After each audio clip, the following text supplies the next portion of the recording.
Okay, here we go.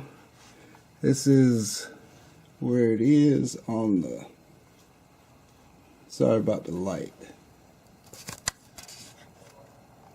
but both of them are in the same spot where this frame rail, these frame flanges or whatever, where they come all the way down and meet. That's where I have it. Okay, and I'll go show you the other side, and then I'll show you where I'm jacking up at.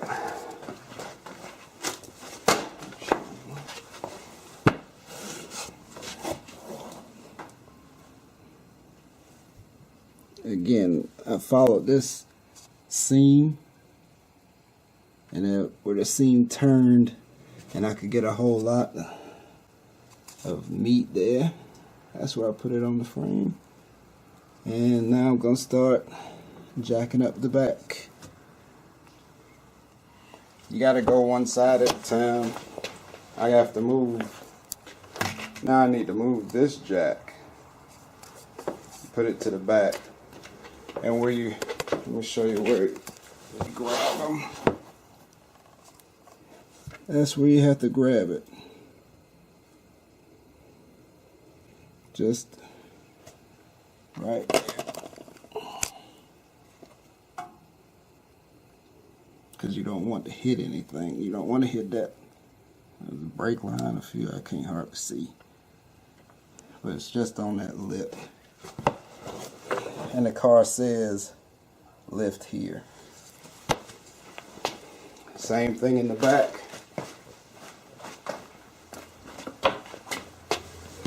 I have it on the lift here, jacking location. So that's where I'm going to start jacking it up. And I'm going to put it right under that. Right under that lip.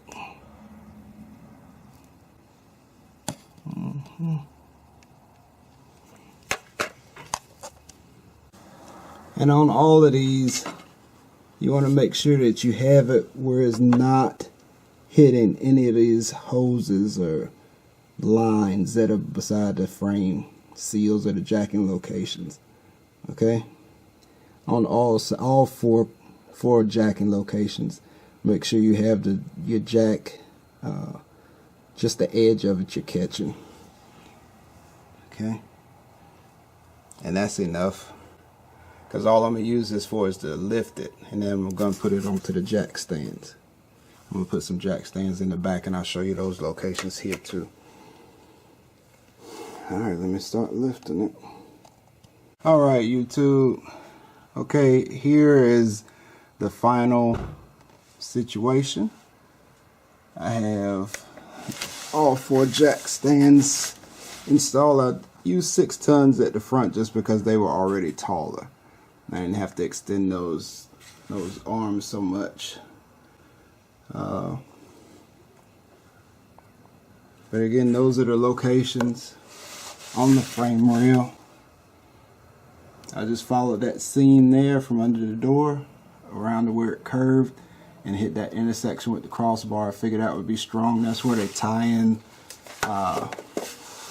When they tow them, that's where they put that hook in right there. So I figured that has to be pretty sturdy. The same thing on the other side. See that? Where they put the tow hook to tie down. And that's where I have it, at that intersection. And then in the back, can I zoom in down there? Oh well, let me just go on back there and show you.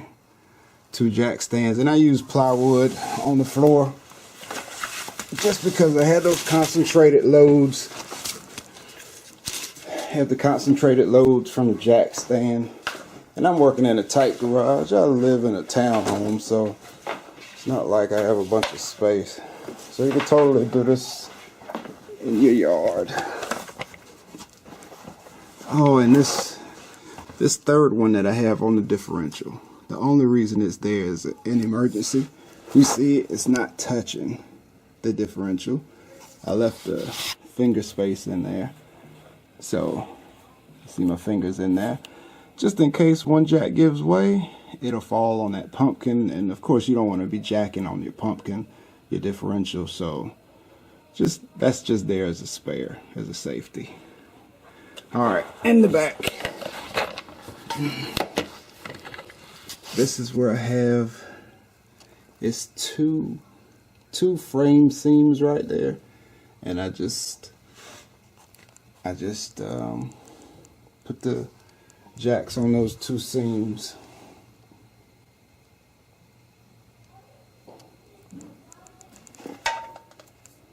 Okay, they aren't touching any hoses.